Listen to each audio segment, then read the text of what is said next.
فرمودن از عشق صحبت کنیم. مگه میشه از غیر از عشق صحبت کرد؟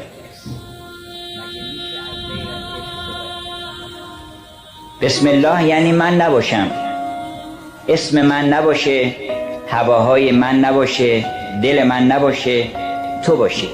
یعنی من نباشم، تو باشی. این شهادت ماست. اگر میخوایم به سخن حضرت که فرمود هل من ناصر ینصرنی، در واقع دعوت کرد من میخوام خودم رو فدای حق بکنم، کسی دیگه هم هست که بخواد این کار رو بکنه، اونم بیاد.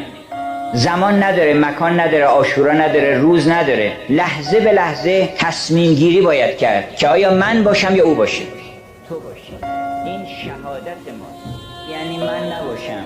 ابن زیاد تصمیم گیری کرد، گفت من باشم، خودشو شهید نکرد، حق رو شهید کرد. حر شهید ریاحی تصمیم گرفت،